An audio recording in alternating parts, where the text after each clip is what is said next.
겸손하고 아무 일에든지 다툼이나 허영으로 하지 말고 오직 겸손한 마음으로 각각 자기보다 남을 낮게 여기고 너희 안에 이 마음을 품으라. 곧 그리스도 예수의 마음이니 그는 근본 하나님의 본체시나 하나님과 동등됨을 취할 것으로 여기지 아니하시고 오히려 자기를 비워 종의 형체를 가지사 사람들과 같이 되셨고 사람의 모양으로 나타나사 자기를 낮추시고 죽기까지 복종하셨으니 곧 십자가에 죽으심이라. 이 놀라운 성경 본문에는 복된 하나님의 아들의 성품에 관한 가장 고귀한 진리가 모두 담겨 있다. 먼저 위엄 있는 그리스도의 신성이 담겨 있다. 근본 하나님의 본체 신화와 하나님과 동등됨이 거기에 해당된다. 계속해서 그리스도의 성육신에 심오하고 끝모를 의미가 담겨 있는 표현인 자기를 비워로 이어진다. 그것은 낮아짐과 순종, 고난과 죽음과 함께 속죄가 뒤따르는데 그럴 만한 가치가 있는 일이다. 자기를 낮추시고 죽기까지 복종하셨으니 곧 십자가에 죽으심이라. 그리고 그 모든 것의 정점은 그리스도의 영광스러운 신분이 차지하고 있다.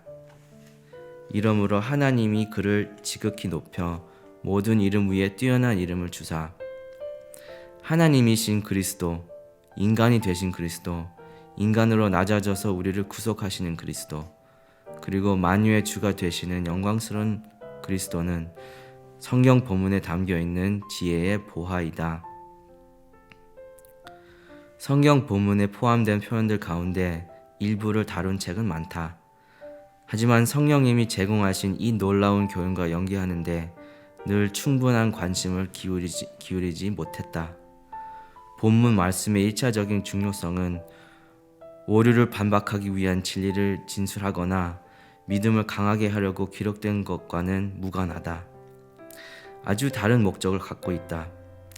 빌립보 교인들 사이에는 여전히 교만이 존재했고 사랑을 찾아볼 수 없었다. 이런 상황을 구체적으로 지켜보면서 그들에게 그리스도의 모범을 제시하고 그리스도처럼 스스로를 낮추도록 교훈하려고 이 구절이 주어진 것이다. 오직 겸손한 마음으로 각각 자기보다 남을 낮게 여기고 너희 안에 이 마음을 품으라. 곧 그리스도 예수의 마음이니. 그리스도처럼 낮게 되고 싶어 하면서도 이 대목의 하나님 말씀을 공부하지 않는 사람은 하나님께서 허락하신 한 가지 위대한 목적을 위해서 전혀 활용하지 않는 것이다. 그리스도께서 하나님의 보좌에서 내려와 십자가의 낮아짐을 통해 다시 돌아가시려고 한 것은 우리가 그 보좌로 나아갈 수 있는 유일한 길을 계시하려고 하신 것이다. 그리스도의 속죄와 함께 그분의 모범을 받아들이는 믿음만이 진정한 믿음이다. 그리스도께 진심으로 속하고 싶은 영혼마다 그분의 영과 그분의 성향과 그분의 형상을 지니고 연합하지 않으면 안 된다. 너희 안에 이 마음을 품으라. 곧 그리스도 예수의 마음이니 그는 근본 하나님의 본체시나 하나님과 동등됨을 취할 것으로 여기지 아니하시고 자기를 낮추시고 죽기까지 복종하셨으니. 우리는 자기를 비우고 스스로를 낮춘 그리스도를 닮아야 한다.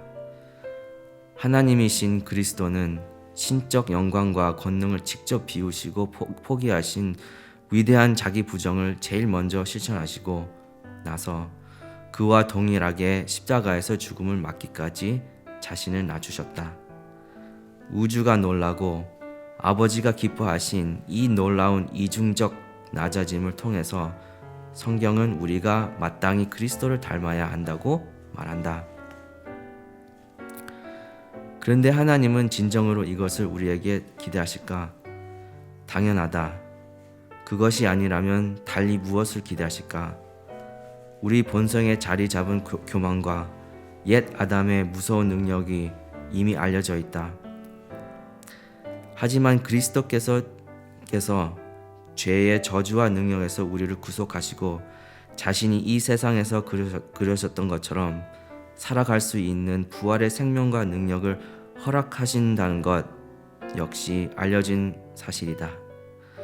그분은 우리의 보증이시고 모범이시다. 우리는 그분을 통해서 살아갈 뿐 아니라 그분처럼 살고 있다. 게다가 그분은 우리의 모범과 머리가 되셔서 우리 안에 살면서 과거의 세상에 소개한 삶을 지속하신다. 그런 그리스도와 그런 구속의 계획이 있는데 우리는 다른 삶을 살아야 할까? 그리스도의 제자는 당연히 그리스도의 마음을 품어야 한다. 특히 그리스도처럼 낮아져야 한다. 그리스도의 모범은 죄 때문에 낮아지신 것이 아니라고 성경은 말한다. 적지 않는 그리스도인들이 그렇게 생각한다. 날마다 타락하면 당연히 계속해서 낮아지게 된다는 것이다. 이것은 사실과 다르다. 처음부터 아주 사랑스럽고 무척 값진 낮아짐이 실제로 존재한다. 우리는 그런 낮아짐 때문에 범죄의 사실과 단점을 더 크게 깨닫게 된다. 하지만 훨씬 더 소중한 낮아짐이 있다. 은총 덕분에 죄를 범하지 않더라도 하나님께서 축복하신다는 사실에 놀라고 감격하면서 자신의 초라한 모습을 바라보는 것이다. 우리에게 모든 것을 베풀어 주시는 그분 앞에서 스스로 아무것도 아니라는 사실에 감격하고 기뻐하는 것이다. 자신을 낮추기 위해서는 죄가 아니라 은혜가 필요하다. 열매가 최대한 많이 달릴수록 자기 가지는 낮게 휘어진다. 강물이 최대한 불어날수록 강바닥이 깊어진다. 영혼이 하나님께 다가갈수록 하나님의 위대한 임재 때문에 작고 보잘것없게 느껴진다. 이런 사실만이 우리로 하여금 다른 이들을 낮게 여기게 해준다. 하나님의 거룩한 아들이신 예수 그리스도는 겸손의 모범이시다.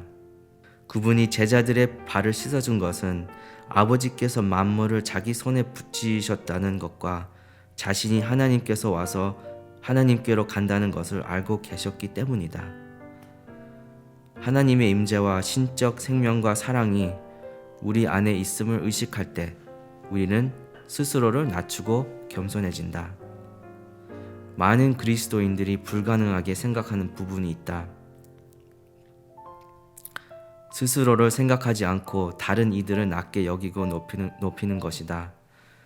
최악의 교만과 헛새를 부리지 않도록 강구하면서도 그리스도처럼 전적으로 자신을 부인하는 것은 너무 어렵고 수준 높은 일로 간주한다. 하지만 다음에 복된 말씀들이 전하는 심오한 진리와 의미를 깨달아야 한다. 무릇 자기를 높이는 자는 낮아지고 자기를 낮추는 자는 높아지리라. 누구든지 나를 위하여 제 목숨을 잃으면 찾으리라.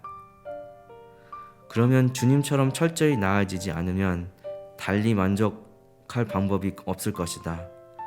아울러서 자신과 자기를 높이는 일을 극복할 수 있는 방법이 따로 존재한다는 사실을 알게 될 것이다. 그리스도의 십자가에 자신을 못 박고 성령님을 통해서 줄곧 그 상태를 유지하는 것이 바로 그 방법이다. 십자가에 달려 돌아가신 그리스도와 교제하는 삶에 진심으로 자신을 바친 사람만이 그런 겸손에 도달할 수 있다. 이것을 이루려면 필수적으로 두 가지가 필요하다. 첫째는 스스로를 위해서 그 무엇에도 굴복하지 않고 조금도 구하지 않고 오직 하나님과 이웃을 위해서 살겠다고 확고하게 목적을 정한 것이다. 그리고 둘째는 그리스도의 죽음의 능력을 우리가 죄에 대하여 죽었고 그 권세로부터 구원받은 것으로 전환하는 믿음이다. 그리스도의 죽음을 통한 교제는 죄가 너무 강해서 어찌 감당할 수 없다고 생각하는 삶과 결별하게 한다. 그런 교제는 그리스도께서 너무 강하셔서 죄를 범할 수 없는 그런 삶을 시작하도록 해준다. 이 진리를 깨닫고 받아들이고 붙잡는 것은 오직 성령님의 교훈과 강력한 역사를 통해서만 가능하다. 그런데 우리가 성령님을 모시고 있으니 하나님께 감사해야 한다. 우리는 그분의 인도하심을 전적으로 신뢰할 수 있다. 성령님은 우리를 인도하신다.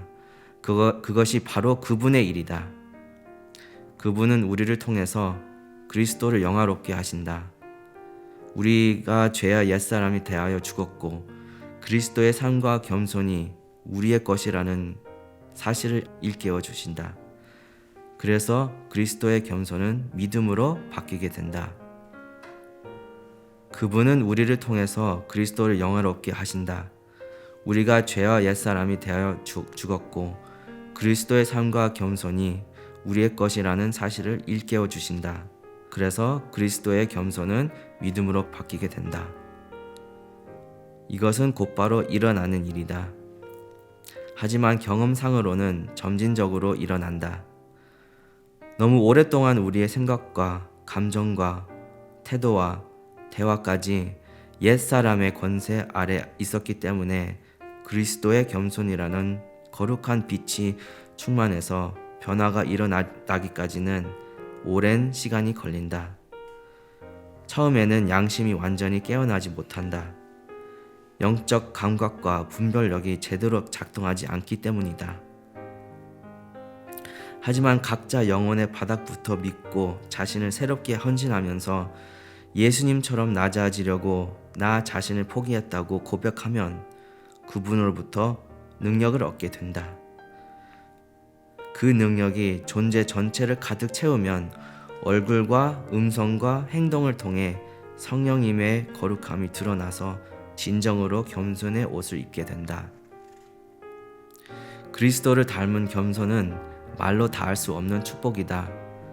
하나님은 그것을 아주 높게 평가하신다. 그러나 더욱 큰 은혜를 주시나니 그러므로 일렀으되 하나님이 교만한 자를 물리치시고 겸손한 자에게 은혜를 주신다 하였느니라. 영적인 삶에서는 그것이 안식과 기쁨의 근원이다. 겸손한 사람에게는 하나님께서 행하시는 모든 일이 옳고 선하다. 겸손은 하나님의 아무리 사소한 자비에 대해서도 늘 하나님을 찬양하는 자세를 유지하게 한다. 겸손은 신뢰하기 어려운 꼬투리를 잡을 수 없다. 하나님께서 말씀하시면 무엇이든지 무조건 복종해야 한다.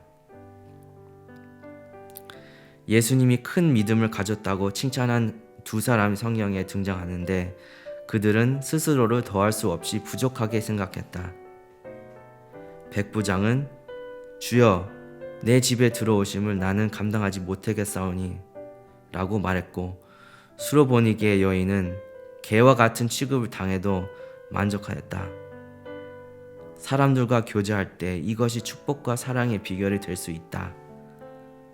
겸손한 사람은 상처를 입지 않을 뿐 아니라 아주 조심스러워서 상처를 주지 않는다. 늘 이웃을 섬길 준비를 하고 있다.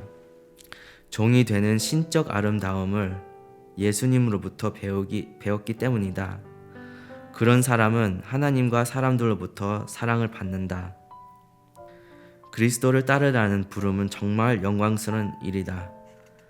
하나님께서 예수님을 세상에 보내신 것은 자신을 낮추는 것보다 더 소중한 것이 없음을 증명하시기 위함이다. 그리스도를 따르라는 부름은 정말 영광스러운 일이다. 하나님께서 예수님을 세상에 보내신 것은 자신을 낮추는 것보다 더 소중한 것이 없음을 증명하시기 위함이었다. 겸손한 사람은 하나님께 영광을 돌리고 다른 이들을 이끌어서 하나님께 영광을 돌리게 한다. 그리고는 마침내 하나님과 더불어서 영광을 누리게 된다. 이렇게 하나님과 더불어 영광을 누리게 되는데 누가 예수님처럼 겸손해지고 싶지 않겠는가? 겸손하신 주님, 당신은 하늘에서 내려와서 십자가에 죽기까지 자신을 낮추셨습니다. 당신은 당신의 겸손을 내 삶의 규범으로 삼으라고 요구하십니다. 주님, 이것이 절대적으로 필요한다는 것을 깨닫게 가르쳐 주소서. 나는 겸손한 예수님의 교만한 제자가 될 수 없고 그럴 수도 없습니다.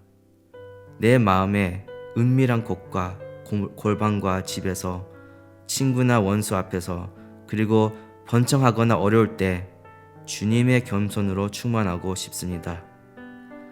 나의 사랑하는 주님, 당신이 십자가에 달리시고 내가 그것에 참여하는 것에 대한 더 깊은 깨달음을 필요합니다. 나의 교만한 옛사람이 주님과 함께 십자가에 달린 것을 확실히 알게 하소서. 성령님의 빛 가운데서 하나님의 거듭난 자녀인 내가 죄와 그 권세에 대해서 죽었음을 보여주시고 주님과의 교제 안에서 죄가 힘을 잃는다는 것을 가르쳐 주소서.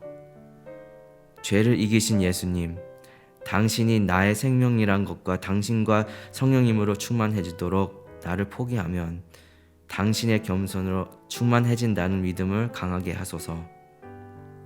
소망의 주님, 나의 소망은 당신께 있습니다. 당신에 대한 믿음을 갖고 세상으로 들어가서 당신의 마음이 당신의 자녀들에게도 있음을 보여주겠습니다. 그러니 낮아지는 마음으로 다른 이들을 높이는 법을 가르쳐 주소서. 아멘.